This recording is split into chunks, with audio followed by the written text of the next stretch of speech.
Hello, everyone. Raymond Mhor, Kilts Prepper. How's everybody doing this morning? It's Thursday. How's everything going for you?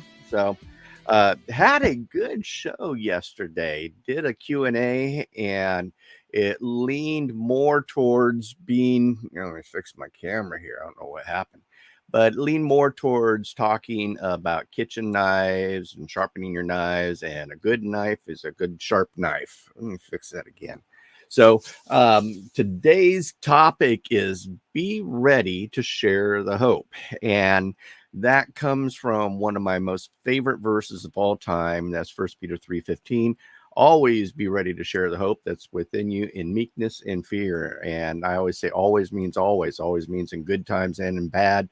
Always means always. And the thing is that we as preppers, we do a great job of keeping, ourselves and our family and everything prepped up and all this stuff. But there comes a time when your pantry looks pretty good, and all your other stuff is really good, and you got your ham radios, and you got this, and you got this other gear, all your sharp pointy stabby things and pew pews and all this other stuff, and so you're actually sitting pretty good. And that is when the time comes when, and I have to admit, I still go out and shop food sales. I'm always adding to my pantry and everything. I'm not saying just stop. But what I am saying is that once you've gotten to a certain point where you're actually pretty set, then that's the time where you can start sharing the hope. And I'm not saying, you're going to be giving your food away or anything. By all means, I don't say that. But what I am saying is, why not help others? You've helped yourself, you've helped your family, and now it's time to maybe start helping others.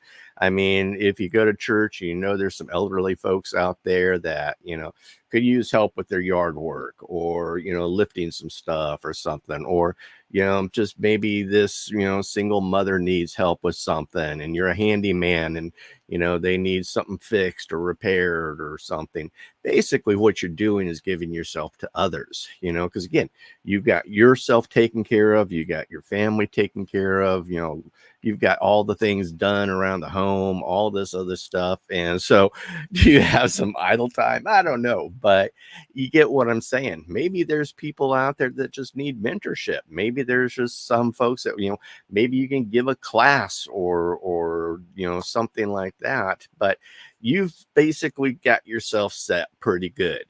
And so now's the time then to start sharing the hope, because like it or not, folks, lone rangers don't make it, and it takes time to really help others, get others involved. And maybe like I said, doing some mentorship.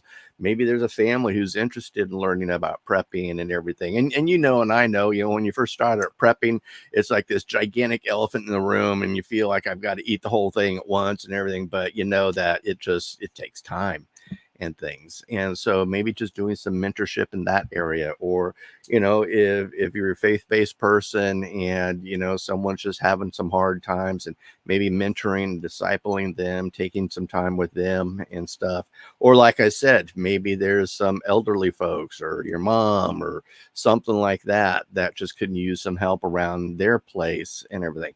Because you've set yourself up, you are now always ready. You can then start helping others. And that's what, prepping's about. Not only, I like it or not, and they kind of greatly disturb me. There's these people out there's just like these selfish lone ranger prep. I'm doing everything for me and screw everybody else and forget the world. And I mean, I'm sorry. I just can't, I can't deal with that attitude. And I truly believe that, and I hate using this, it takes a village, but it does. It takes community. And the more that you're able to help others and everything with that, once you're set up, then you're able to help others and influence others. And what you're doing then by that time, by doing all this, you're then creating a mutual assistance group. Others are going to start looking to you for leadership. Others are going to start looking to you for answers and help and other things like that. And so why not share the hope? And then by doing these things, it then opens up the door for you to then start sharing Christ. Always be ready to share the hope that's within you in meekness and fear. And our ultimate hope is Jesus Christ. So it gives us a chance to then start opening up these doors, because people are going to start seeing, hey, man, you got it all together, man. You and your family got it right, and this and that. What do you got going for you that I don't? And so that's the ability to then to share the hope of Christ and things. Because like it or not, I mean, imagine if things are really gone south and stuff. And you see this food kitchen line and everything, and there's this dirty, drab, stinky guy in filthy clothes and everything. What sort of credibility does he have to share the hope versus here you are all nice and clean and dressed and you smell good, you look good and everything. What credibility do you have? I mean, if that guy stood on the corner and started preaching the word or trying to share the hope, versus you standing on the corner and sharing the hope with others and everything, who's going to have more credibility? Well, the person who's got their act together, obviously. And so that's why it says always be ready to share the hope. And that's why it's important. This is one of the primary reasons why I prep. Not only am I prepping for me, myself, and my family, I am prepping with the knowledge that, I want to help others succeed as well. It's important to me to see that happen, especially in my neighborhood, my community, my church, and everything. I want to see others succeed. It's the old adage of, if you give a man a fish, he'll eat for a day, but if you teach a guy to fish, he'll eat for a lifetime. Same sort of thing. And so by mentoring and helping and doing and all that stuff, get your stuff together first, and then you're able to then apply and help and be there for other people in sharing the hope. And again, when you're able to share those sort of things, then that also then opens up the door to sharing Christ in their life. And so being that person, because that's how I see preppers, is being that person who's ready to help others. They've already got all their stuff together. Now's the time to help others. And when hardship happens and everything, if you look into the Great Depression and stuff, it was family and neighbors who really helped each other, but they were then in a position to do so. And so by putting yourself in that position, you then are going to be able to be used by the Lord and do other things, do great things, and help others and stuff. So, but let's see who's in the room here. We've got a lot of comments. We've got Heather. We've got Holly. Hey, Holly. We have I'm leading another foraging walk this spring. I've taught canning. Good job, Heather. Good job. So I'm helping folks learn to forage and can, and it's good to help people learn. Totally agree. Let's see, Holly says, I'm teaching my neighbor, a mom of 5 wonderful kids, to pressure can and dehydrate foods. At first, she thought I was out of my mind. Totally understand that one as well. So, but it's important to help these folks and share, because we've got a wealth of knowledge up here that can truly help others. I would rather help others than, turn into some soup kitchen or something like that. Again, give a man a fishing pole and teach them how to fish so that they can eat forever versus, just giving them a fish and feeding them for the day. And so, but hey, Sherry, how you doing? And that she says, good morning, Holly. I love the fact that you are helping others, put up food for herself. That's wonderful. I, again, totally agree there, Holly. Good job.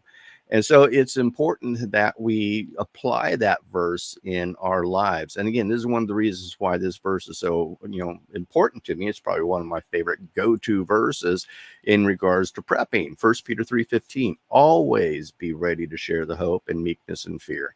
And that's, again, Ray paraphrased. But again, I say always means always means in good times and bad. It's always be ready. And it's interesting how there's Christians out there say, oh, I'm just going to let God rain pennies from heaven. And, he cares for the sparrow, so he's going to care for me. And it's like, folks, if you don't start doing stuff to take care of yourself first and everything, then yeah, how can you expect God to, you've got to be on the football field. Your feet have got to be running and everything so he can direct your path and do things. Otherwise, if you're just sitting there like a bump on a log expecting him to rain pennies from heaven, I mean, like it or not, I very doubt highly that it's going to happen. So, but Sherry says, I've attended a gardening and homesteading conference in a nearby town that was sponsored by a church. It was a fire hose of information. Yeah, definitely. So, speaking of which, let's see if I can find that slide here. But I am going to be teaching here March 15th. It is 15th through the 17th. I'm going to be at the Knott County Sportsplex in Hinman, Kentucky, and it is going to be a great time. 125 classes, a boatload of vendors. It's going to be a lot of fun. We got some celebrities coming in, checking things out and everything. But I am going to be in Hinman, Kentucky, March 15th through the 17th. I'm be staying there. So if you want to maybe do dinner or check it out and everything, let's break some bread together too. Get to know each other even more, because I would love to get to know you and fellowship with you and have some fun and learn some pretty cool prep and stuff too. So, but life is good. Life is wonderful. And I just want to encourage you guys to not allow that selfish mentality to seep in, because in the prepping arena, it seems like that selfish mentality is pretty prevalent. And it's just, that's just really hard for me. You know, God's given us the things that we have and everything has blessed us richly. What we then do in turn is work hard to bless others. So that is, yeah, kind of what I've got to say for the day. You're watching Coffee with Ray. Yeah, Chantel says perfect. Yeah, perfect, Chantel. He wants us to help ourselves, then fill in the gaps. Perfect, on the spot right there, Chantel. Good job. But yeah, that's my message for today. And think about, what can you do? You know, look at yourself, look at your preps, and, you know, check out your pantry and this, that, and the other, and, you know, fill in your holes. But then if you're really at a good spot in life and everything, then look at what you can do to fill the holes of other people's, fill in those gaps of other people, and be service to them, because there's nothing greater than really helping others. I don't know about you, but when I'm helping others, I feel doggone good about myself after I've helped them. And I look back, it's like, wow, man, we did that, and, you know, yada, yada, yada. So, you know, look at what you can do to share the hope. So that is everything, folks. Raymond Mhor, Kilted Prepper. Do me a favor, like, subscribe, share, ring that little bell. And if you know anybody that could really use today's message, share that with them. You know, share the hope. So that's it, folks. We'll see you. Goodbye. God bless, and kilt on.